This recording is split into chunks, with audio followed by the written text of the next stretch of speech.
Madame, Messieurs, soyez les bienvenus à cette tranche de magazine environnemental. Alors aujourd'hui, nous parlons de la République démocratique du Congo. Nous parlons de l'actualité environnementale de la République démocratique du Congo, qui est considérée comme pays solution aux problèmes du changement climatique dans le monde. Bienvenue.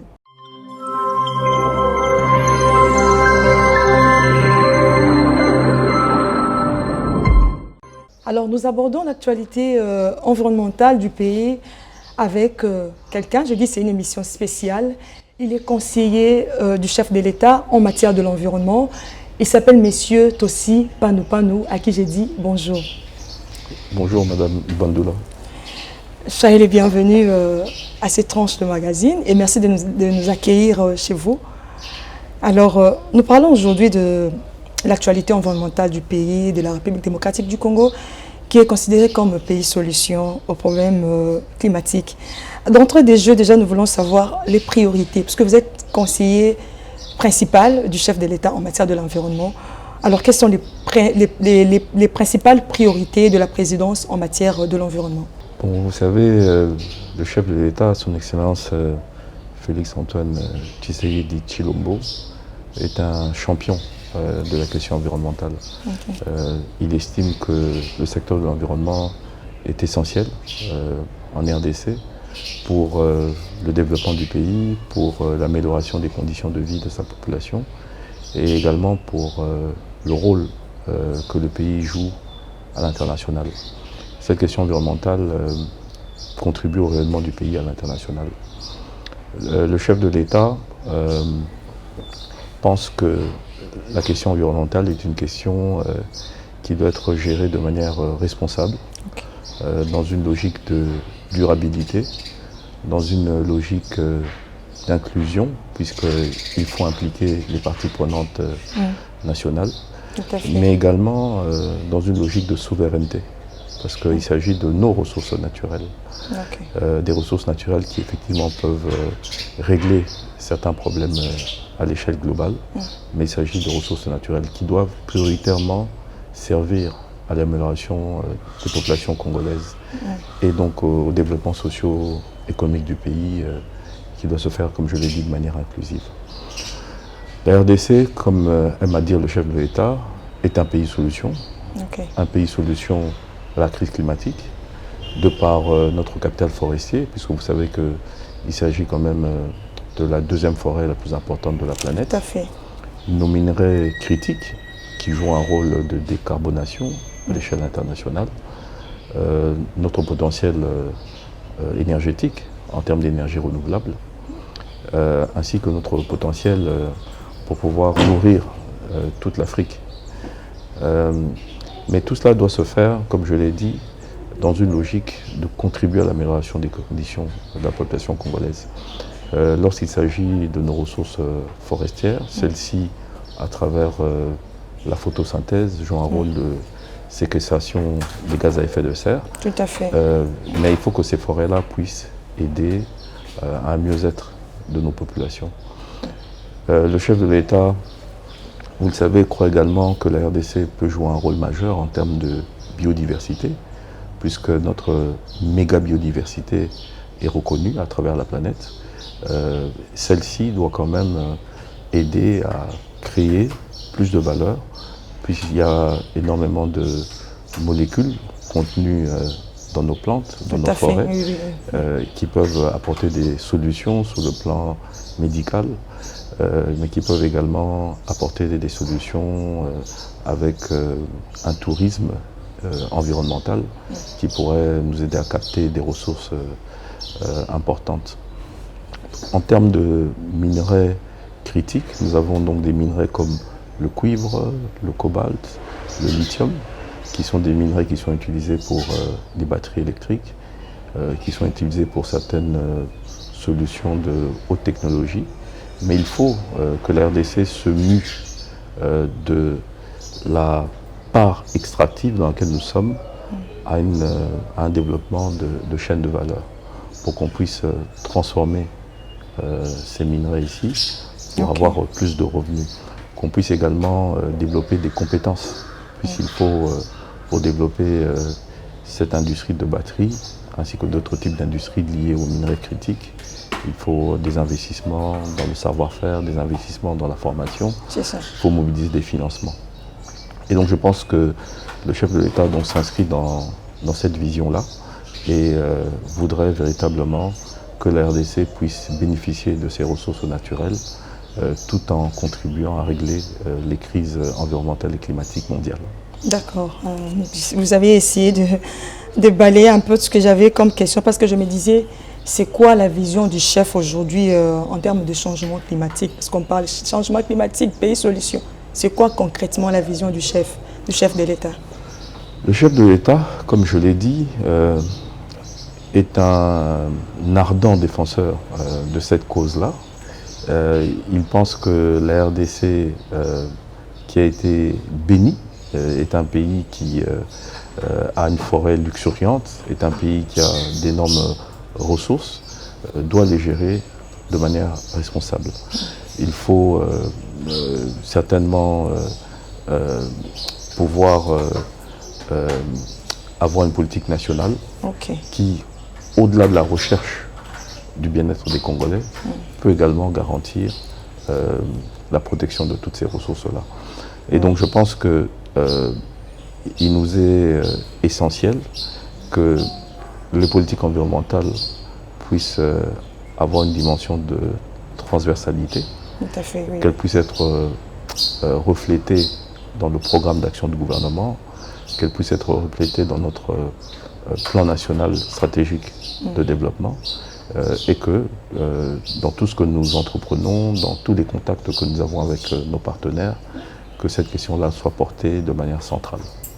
D'accord. Alors nous allons essayer de balayer un peu parce qu'on a parlé de l'actualité environnementale. Pour commencer, je dirais le projet de couloir vers Kivu-Kinshasa. C'est quoi le bénéfice pour la population? Il s'agit, il faut d'abord le dire, d'une initiative présidentielle portée par le chef de l'État en personne. Il a lancé cette initiative l'année dernière lors du Forum économique mondial de Davos, à côté du roi des Belges, du roi Philippe. Et il s'agit d'une grande ambition, puisqu'il s'agit d'établir l'aire protégée terrestre la plus vaste au monde. La plus vaste au monde? La plus vaste au monde. Okay. Avec combien de kilomètres? Aujourd'hui, il y a 3 grandes aires protégées d'environ 300 000 km chacune qui sont au Brésil. Nous allons faire l'aire protégée terrestre la plus vaste au monde qui couvrira 540 000 km², un cinquième du territoire national. Et cette aire protégée ira de Beni, le long de la route nationale 4, vers Kisangani, et ensuite le long du fleuve jusqu'à Kinshasa, englobant plusieurs territoires, plusieurs villes, pour établir un modèle de conservation, non pas une conservation où on met toute cette zone sous cloche, mais une conservation communautaire. Donc il faudra impliquer les populations riveraines, les populations résidentes dans ces zones-là, pour qu'elles puissent également contribuer à cet effort de conservation. Et il s'agira d'investir dans le développement d'infrastructures, des infrastructures de transport, transport terrestre, fluvial. Il s'agira d'investir dans des infrastructures énergétiques, non pas simplement pour que les gens aient accès à la lumière, mais qu'ils puissent avoir les moyens de faire de la transformation, d'avoir des moyens productifs. Il s'agira de pouvoir développer certaines chaînes de valeur sur le plan agricole. Il faudra développer les filières café, cacao, production d'huile de palme durable, ainsi que d'autres types de cultures. Il s'agira également de renforcer la fibre entrepreneuriale que les Congolais ont avec des petits projets au niveau entrepreneurial pour que les Congolais puissent se développer et réduire leur pauvreté. Il s'agira bien sûr de faire de la conservation proprement dite. Et il s'agira également de développer du tourisme, tourisme environnemental, avec tous les effets d'entraînement que cela peut emmener. Et donc ce projet, on pense, va impacter des dizaines de millions de Congolais générer sans doute 500 000 emplois, beaucoup d'emplois axés vers la jeunesse. Et l'ambition, c'est également réinsérer 20 000 anciens combattants qui pourraient trouver des opportunités qui leur permettent de se détourner des armes. Et en fin de compte, cette initiative est une initiative qui va être porteuse de paix. Parce que c'est ça l'objectif du chef de l'État. Rétablir la paix en RDC. Et nous pensons que ce projet ambitieux pourra être un accélérateur du rétablissement de la paix dans notre pays. Ok, en tout cas c'est clair, on comprend que ce projet est bénéfique pour la population. Alors il y a aussi un autre sujet qui a fait l'actualité. D'ailleurs on a parlé de moratoire sur l'attribution des concessions forestières. Que pense la présidence sur ça? Bon, n'oublions pas que nous à la présidence, nous sommes là pour faire une veille environnementale. Nous ne sommes pas dans la mise en œuvre. Okay. Le chef de l'État a une vision et nous essayons de suivre que cette vision soit mise en œuvre. Mais les ministères, les établissements publics sous leur tutelle sont ceux qui sont chargés de la mise en œuvre. Tout à fait, oui. Et c'est comme ça d'ailleurs qu'ils sont responsables devant le Parlement. Et ces ministères-là ont des attributions spécifiques. Et notamment, le suivi de la politique forestière revient au ministère de l'Environnement, Développement durable, Nouvelle économie du climat. Cette question du moratoire, le moratoire qui maintenant est vieux de plus de 20 ans, c'est une question pertinente. Tout à fait. Faut-il le maintenir? Faut-il procéder à sa levée? Je pense que les Congolais devraient avoir le droit de pouvoir exploiter leurs ressources forestières pour créer de l'emploi, pour pouvoir créer des chaînes de valeur, de la transformation locale, subvenir à nos besoins, exporter et pouvoir générer des revenus. Mais tout ça doit se faire de manière ordonnée. Et donc, avant que le moratoire ne soit levé, je pense qu'il faudrait déjà faire un état des lieux, faire une cartographie de l'existant, voir quelles sont les concessions qui sont légalement établies. En termes de cadre légal, je pense que le cadre légal en place permet de faire une bonne gestion des ressources forestières sur le plan industriel, sur le plan artisanal ou sur le plan communautaire. Il y a des dispositions très claires qui régissent la manière dont cette exploitation forestière doit se faire. Il faut féliciter l'action de Madame la ministre de l'Environnement qui, après de longues années, a pu faire adopter une nouvelle politique forestière qui fait la part belle aux communautés locales, qui tient compte de leur implication, de leur engagement, de leur consentement. C'est très important. Elle est maintenant en train de s'atteler sur le chantier du code forestier qui doit également être revu. Donc je pense qu'en termes de gouvernance, les jalons ont été posés. Maintenant, il faut qu'il y ait une discussion avec différentes parties prenantes, de manière inclusive, pour voir quelles sont les options qui devront être levées. Mais il est important également de renforcer les compétences de notre administration pour qu'elle puisse mieux faire le suivi et la surveillance de nos forêts. Il faut pouvoir s'assurer que les administrations du ministère de l'Environnement travaillent en étroite collaboration avec les administrations douanières, qu'on puisse également développer des outils modernes pour la traçabilité. Vous savez aujourd'hui que lorsque on exporte vers l'Union européenne par exemple, il y a de grosses exigences comme la RDUE, où il faut s'assurer que ceux que vous exportez vers chez eux ne contribuent pas à la déforestation. Il faut également s'assurer que lorsque vous exportez des produits ligneux, ces produits ligneux-là soient traçables, qu'ils n'aient pas été obtenus de manière illégale, qu'ils n'aient pas créé des conflits au niveau local, etc., etc. Et donc je pense que si toutes ces conditions-là sont réunies, que nous pouvons mettre de l'ordre au niveau de l'existant, s'assurer qu'on puisse sortir toutes les concessions illégales et qu'on puisse renforcer les compétences de l'administration.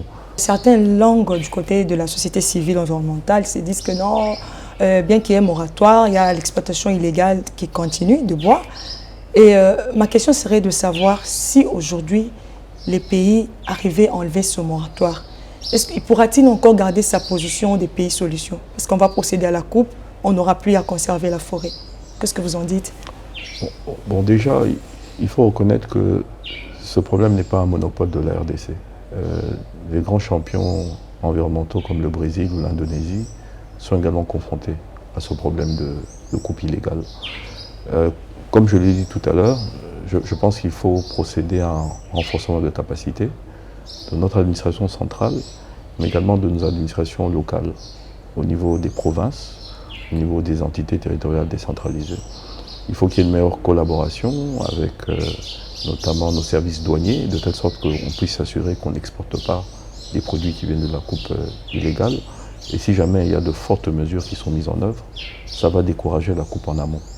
Il faut également renforcer une meilleure collaboration avec les forces de sécurité, l'ICCN, ses éco-gardes, la police, l'armée, de telle sorte que chacun, en ce qui le concerne, puisse à un niveau ou à un autre intervenir pour essayer de lutter contre cela.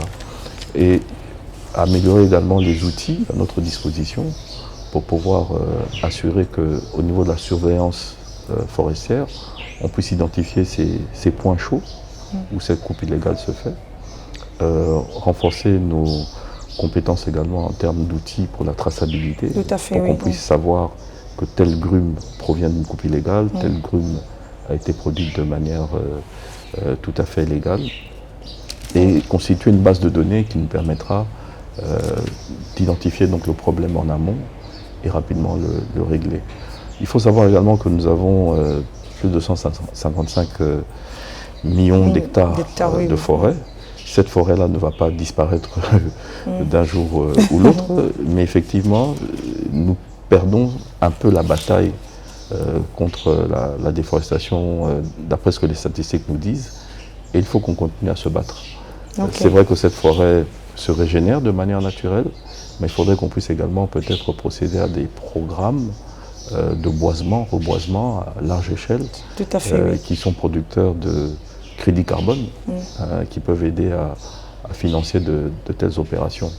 Donc l'un dans l'autre, je pense que l'assainissement du cadre existant, le renforcement des compétences, l'utilisation de certains outils que nous apporte la technologie, devrait nous permettre de résorber ce problème de manière graduelle. Il faut également, puisqu'il s'agit en fin de compte de Congolais qui cherchent de l'argent, pouvoir les encadrer et les orienter vers d'autres types d'activités qui puissent être des activités porteuses de revenus, des activités légales. Ils peuvent faire de l'agroforesterie, ils peuvent faire de la conservation. Mais il est important d'établir un dialogue avec les communautés locales, parce que c'est elles qui sont les premières gardiennes de cette forêt.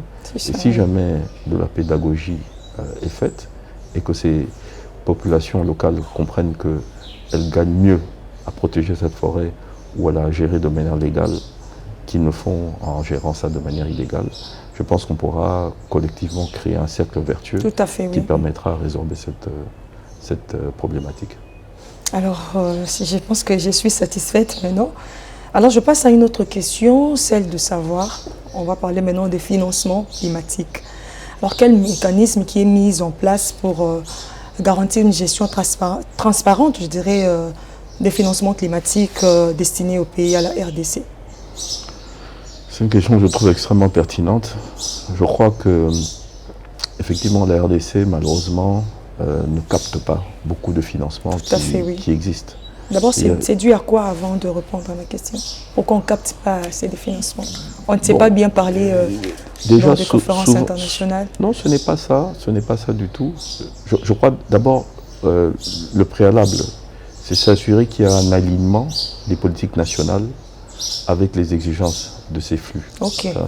Si jamais, dans votre politique nationale, vous décidez de simplement exploiter les mines ou de couper la forêt, vous ne pourrez pas capter ces financements. Mais si vous dites que dans les mines, on veut créer des solutions à valeur ajoutée qui peuvent apporter des solutions au problème du climat, si vous dites que nous, on veut faire de la conservation, à ce moment-là, vous êtes éligible. Donc, il faut déjà que nos politiques nationales soient alignées avec les exigences de ces financements. Ensuite, il faut renforcer les institutions nationales. Parce que plusieurs fonds existants, comme le Fonds vert pour le climat ou le Fonds de réponse aux pertes et préjudices, les financements viennent à travers des entités accréditées.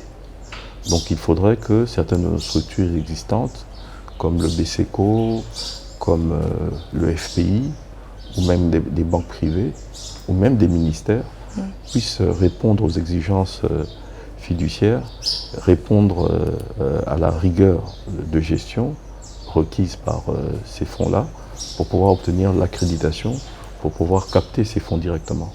Mais si jamais vous n'envoyez pas des gages de gestion suffisamment transparente et rigoureuse, vous ne pourrez pas avoir ces financements. C'est qu'il y a encore un problème à ce niveau-là. Je pense qu'il y a de l'espace pour l'amélioration.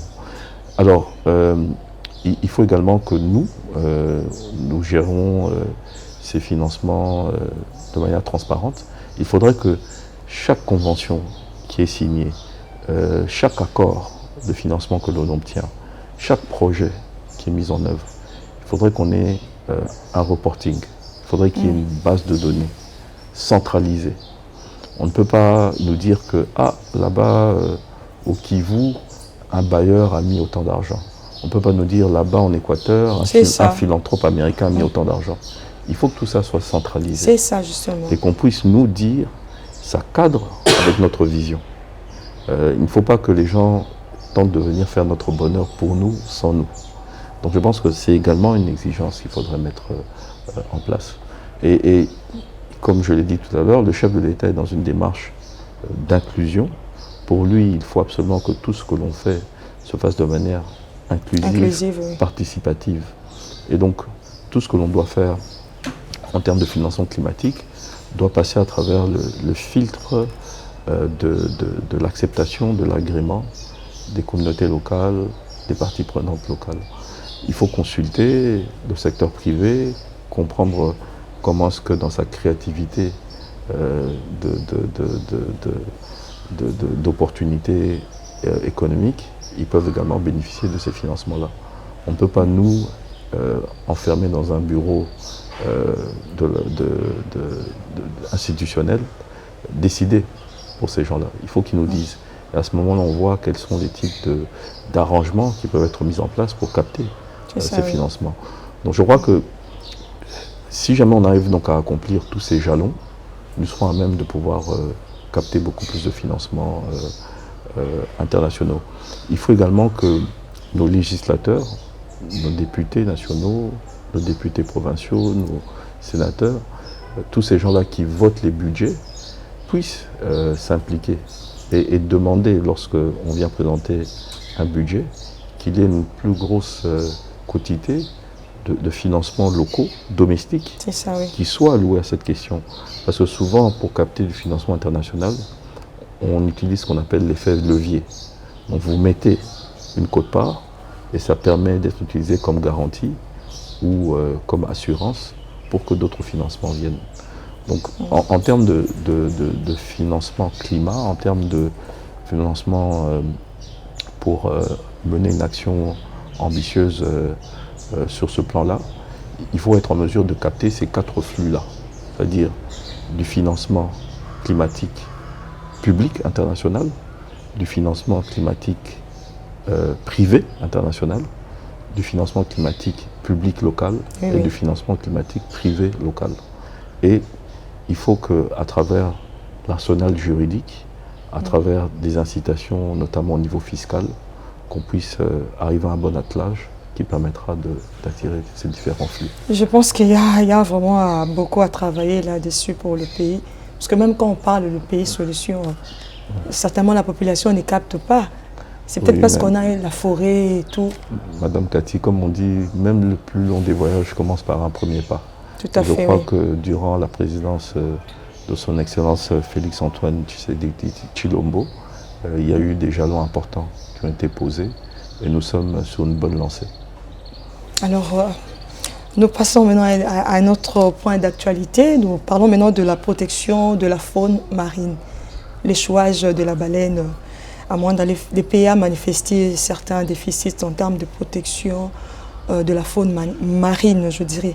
Alors, je me dis, quelle disposition que le pays a pris pour que prochainement on ne puisse pas retomber à ça? Bon, déjà, il faut reconnaître que c'était un événement inédit. On n'a jamais connu une telle chose. Mais je pense que ça doit nous apporter beaucoup de leçons. Il faut certainement mettre en place un protocole qui puisse impliquer le ministère de l'Environnement ainsi que l'entité territoriale décentralisée où cet événement s'est produit, les communautés autochtones, parce que vous savez, il y a eu beaucoup de croyances spirituelles. Tout à fait, oui, Les gens étaient très superstitieux, ils interprétaient cet événement de diverses manières, ainsi que les opérateurs économiques et les populations riveraines, pour pouvoir toutes les impliquer dans un plan d'urgence, dans un protocole qui pourrait être mis en place si jamais un événement comme celui-là venait à se reproduire. Ensuite, nous avons peut-être manqué une opportunité parce que le temps qu'on puisse déterminer si la baleine était en vie ou qu'elle soit décédée, on n'a pas pu exploiter l'aspect scientifique de cet événement. Parce qu'il fallait qu'on puisse déterminer quelle était la cause du décès de la baleine. Parce que la baleine est morte de vieillesse. Maladie. Apparemment, ce n'était pas le cas puisqu'elle semblait avoir une taille qui n'était pas énorme. Il fallait savoir est-ce qu'elle est morte de maladie, est-ce qu'elle est morte à cause de la pollution dans une zone où il y a la production pétrolière. Est-ce qu'il y a eu un accident de navigation? C'est ça. Est-ce que c'est des plastiques? Est-ce qu'il y a eu peut-être également une perturbation au niveau acoustique? Parce que les baleines sont très sensibles lorsqu'il y a des sons et des ultrasons. Ou simplement à cause du changement climatique, il y a peut-être des perturbations océaniques. Tout à fait, oui. Bon, il fallait qu'on puisse déjà déterminer quelles étaient les causes du décès de la baleine. Donc je pense que pour les prochaines interventions de ce type, il faudra impliquer la communauté scientifique à tout prix. Et il n'est pas trop tard, parce qu'aujourd'hui, dans la gestion de la carcasse, puisque la baleine a été enfouie, demain, lorsqu'elle sera décomposée, il faudra certainement récupérer ces ossements-là à des fins scientifiques, pour faire des recherches. Je n'ai pas vous couper la parole. La récente sortie de la ministre sur ce sujet, la ministre a dit qu'on n'a que 2 experts et qui malheureusement n'étaient pas dans le pays. Alors, ça doit nous pousser à encourager l'évocation, qu'il y ait plus de jeunes qui s'intéressent à cette thématique. Et peut-être justement le fait d'avoir vu cette baleine a certainement poussé beaucoup de recherches sur Google.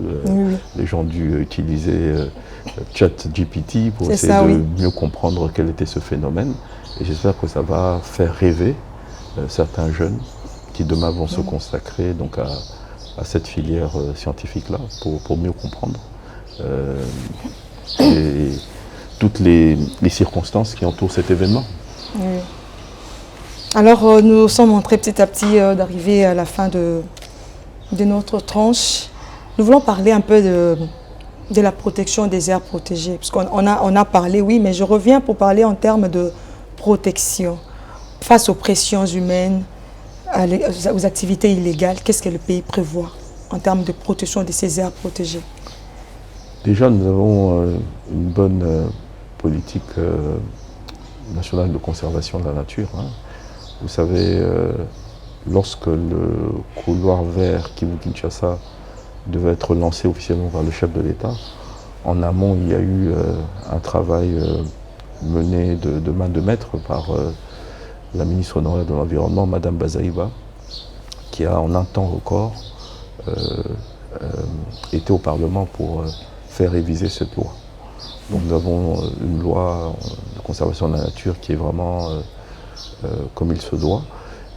Et maintenant, il faut qu'on puisse exceller dans la mise en œuvre. Or, la mise en œuvre, comme vous savez, implique non seulement la zone qui doit être protégée, mais également l'implication des populations riveraines. Parce que sans elles, cette conservation ne pourra pas se faire.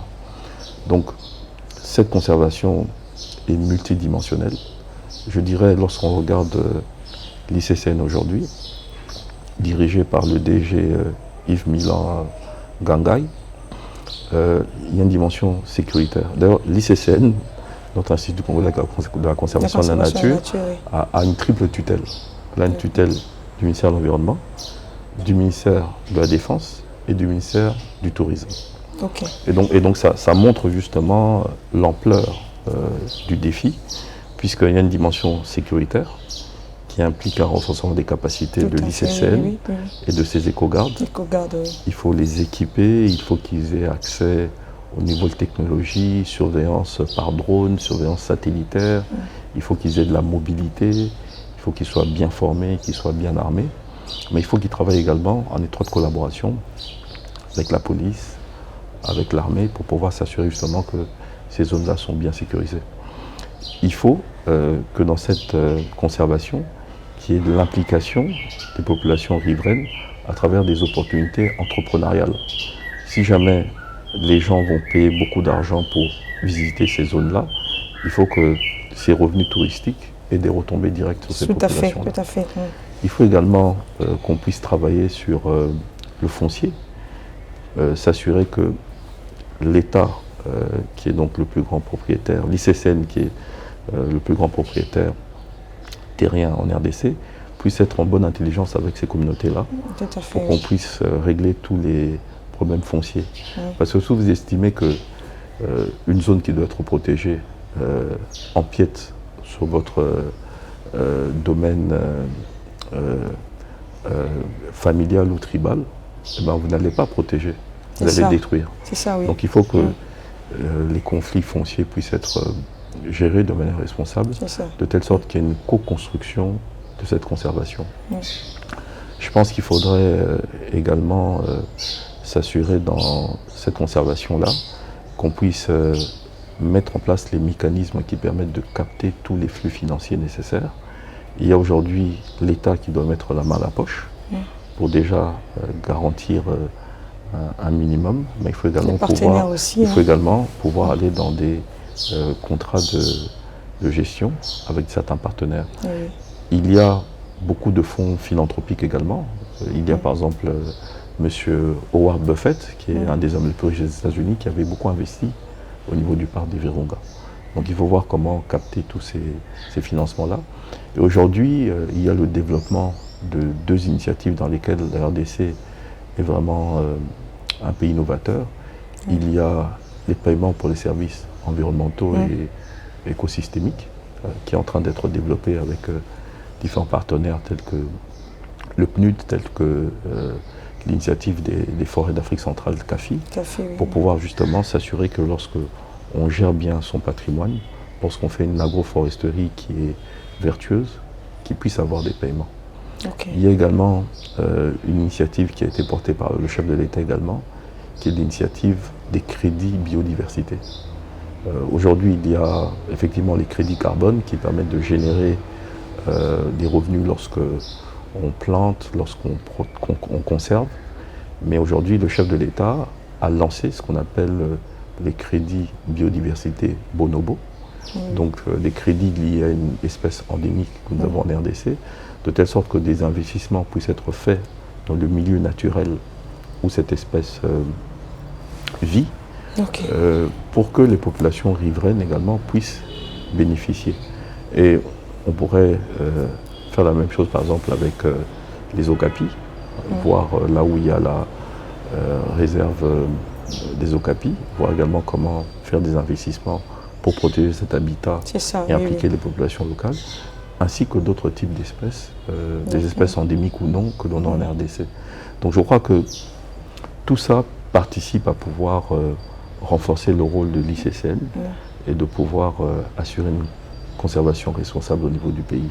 Donc il faut, comme je l'ai dit, gérer l'aspect sécuritaire, gérer l'aspect socio-économique, en s'assurant que les populations sont impliquées dans toutes les opportunités qu'apporte le tourisme, ainsi que d'autres types d'activités qui y sont liées, s'assurer que le problème du foncier est réglé, et surtout renforcer les capacités de l'ICCN, la doter de moyens suffisants pour qu'elle puisse faire son travail. Merci beaucoup, conseiller. Alors nous arrivons à la fin, une dernière question, celle de savoir les principaux défis auxquels le pays est confronté dans la mise en œuvre de ces engagements climatiques internationaux. Certainement, il y a des défis. Nous voulons Oui, conclure par là. les défis ne manquent pas. Nous sommes un pays de plus de 100 millions d'habitants. Donc la priorité des priorités du chef de l'État, c'est créer les conditions dans ce pays pour qu'il y ait une croissance socio-économique qui soit inclusive, que le Congolais puisse manger à sa faim, avoir un emploi décent et qu'il puisse investir dans l'avenir. Si jamais nos objectifs climatiques sont liés à ces objectifs de développement que nourrit le chef de l'État, nous aurons une action vertueuse. Mais si jamais nos objectifs environnementaux et climatiques ne sont pas en adéquation avec cet objectif premier, nous aurons des soucis. Et donc il faut déjà créer, je dirais, donc, cet alignement entre l'action de développement que mène le chef de l'État et l'action en termes de protection de la planète. Je l'ai dit tout à l'heure, il faut pouvoir mobiliser les financements. L'argent, c'est le nerf de la guerre. Mobilisons les financements en investissant un peu qui vient de notre trésor public, mais en captant tout ce qui est disponible au niveau international. Et pour cela, il faut, comme je l'ai dit, avoir des institutions nationales qui puissent être accréditées pour pouvoir capter ces financements. Il faut également que dans notre plan d'action du gouvernement ou dans notre plan national stratégique de développement, nous puissions tenir compte de cette donne en mettant en place un cadre réglementaire qui permette... Par exemple, la RDC est un pays qui a un faible accès à l'énergie. Or, la RDC est un paradis pour les électriciens. Nous avons un potentiel hydroélectrique de 100 000 MW. 44 000 MW, le seul site de Inga. Nous avons également 90 000 autres mégawatts de potentiel qui viennent du solaire, de la biomasse, de la géothermie, même du gaz méthane dans le lac Kivu. Donc, il faut voir comment est-ce que tout le pipeline de projets énergétiques peuvent être éligibles à ces financements climatiques. Okay. Donc c'est pour ça que je dis que pour pouvoir relever ce défi climatique au niveau national, il faut qu'il y ait un alignement entre nos objectifs nationaux et ces objectifs-là qui regorgent de certaines opportunités, mais qu'il nous faut saisir.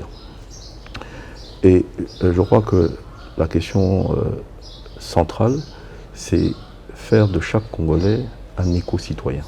Okay. Donc il faudrait que dans les manuels scolaires, qu'on puisse rapidement former les Congolais et leur expliquer que l'action environnementale est une question cruciale. Il nous faut mieux gérer nos déchets. Vous voyez aujourd'hui le chef de l'État, conscient du problème que représentent les déchets en RDC, oui. a mis en place... On n'a d'ailleurs pas parlé de ça, vu la task force présidentielle pour l'assainissement de la ville de Kinshasa. C'est ça, oui. Et donc, il faut que chacun développe les bons réflexes pour pouvoir, lorsque vous vous brossez les dents le matin, fermer le robinet. Il y a des gens qui se brossent les dents et ils laissent l'eau couler. Donc, il faut qu'on développe les bons réflexes. Vous sortez de votre chambre, vous éteignez la lumière. Donc, il faut que chaque Congolais puisse être formé, des bouteilles partout, éduqué. Voilà. Il faut également que le ministère de l'Emploi, le ministère de la Formation professionnelle puisse investir dans les emplois verts, tout à fait. Les emplois du futur, des emplois qui peuvent nous aider également à utiliser notre potentiel en termes d'action environnementale. Et j'étais à la conférence climat, la COP30 de Belém au Brésil, au mois de novembre. Nous étions avec le DG de l'INPP qui a développé tout un manuel sur ces emplois verts. Donc, je pense que face à ces défis qui nous guettent, nous avons tous les arrangements institutionnels, nous avons tout le cadre juridique, nous avons tous les manuels. Il faut aujourd'hui monter en puissance en termes d'action et mettre un peu plus de volonté politique. Le chef de l'État, en tout cas, est engagé. À nous maintenant de pouvoir emboîter le pas et faire comme lui et être tous des meilleurs acteurs pour la protection de l'environnement. Madame, Messieurs, nous passons à la rubrique interprète.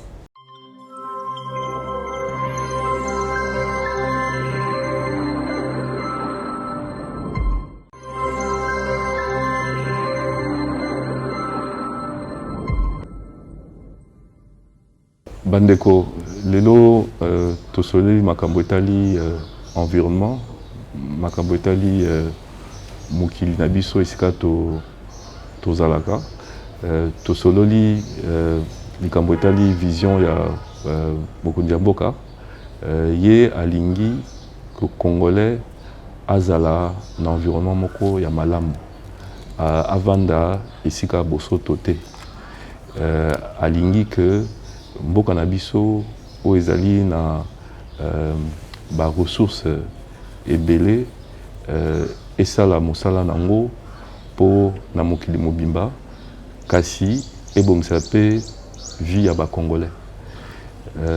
Lelo yo ngai biso nyonso toki osala mosala o etali environnement, tokoki ko bongisa ba déchets na biso tobwaka yango esika nyonso te, tokoki pe ko sala bilanga, tokoki pe ko zala mwa maele na ndenge to utilizaka mai na biso, électricité na biso, mutu na moto asala o esengeli, lokola baloba ke mosapi moko ekoki sokola elongi te, mais soki biso nyonso to mitie esika moko elongo, toko sokola elongi oyo ya mboka na biso po ezala mboka oyo bato nyonso bakolinga, po ezala mboka oyo ezali penza solution pour na problème climatique.